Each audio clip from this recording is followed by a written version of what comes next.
Welcome back. Well, did you know by the second week in February, this is kind of sad, almost 80% of all New Year's resolutions have already been broken.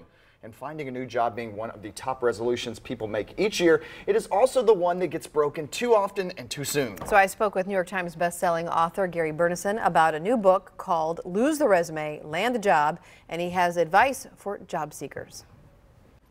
You know, be proactive and target the opportunities, and get a warm introduction into the companies you want to work for. And how do you do that? What would be your best advice for your first step? Well, I think it's number one, it's about purpose and happiness. So I think the first step is actually look inside yourself and say, what gets me up in the morning without the alarm clock, besides going to Disneyland? That would be the first step. Because guess what? If you're happy, you're probably motivated. And if you're motivated, you're going to outperform. So, I say look inside yourself, look at the industries and sectors then that interest you, and actually target the companies you want to work for. Okay, so let's say you have an idea of what you think would motivate you when you get up in the morning.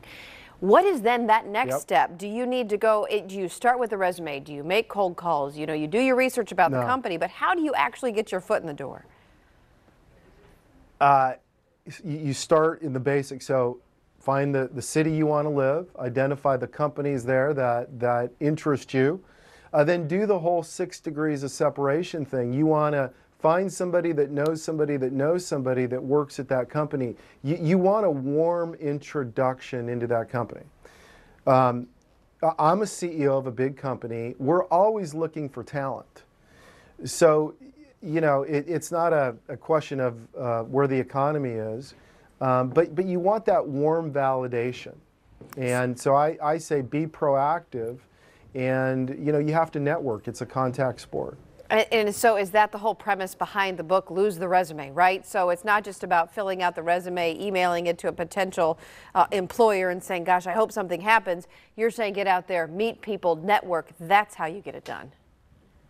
Let me tell you, if you're just sending your resume in, you just will go down to 7-Eleven and buy a lottery ticket. I mean, look, that's just the sad truth. Companies are inundated by pieces of paper that don't reflect the personality. You absolutely have to do your homework. And the problem with the resume, I'm not saying get rid of the resume, but I don't know if you've tried to put one together lately, but you get writer's block. You sit there and you look for the right verb or adjective, and you turn into Edgar Allan Poe, and you get so frustrated you just throw it away. And so most people think it's 90% of the effort, but it's actually only 10%.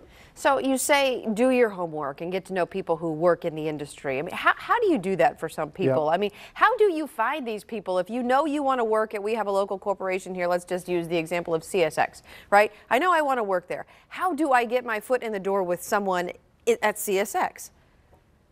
So you go, on 6, great. So go on the company website, find out what they're involved in the community, find out who the leadership team is, go on LinkedIn, look for people at CSX. You want to use social media as well as the good old-fashioned way of finding people that either work at the company or did work at the company or know somebody who works at the company. And so it's a bit of a detective work. And it's hard work for sure, but that is the best way to get to CSX. So then you find out, okay, well, what's the culture like at CSX? How is it to actually work there? Would I be excited and motivated? That's where you start. Okay, good advice. Appreciate your time and perspective on all of this. Where can we find your book? Amazon. Good deal. Simple enough. Simple enough. All right. And a special thanks to John Wiley & Sons for sponsoring that.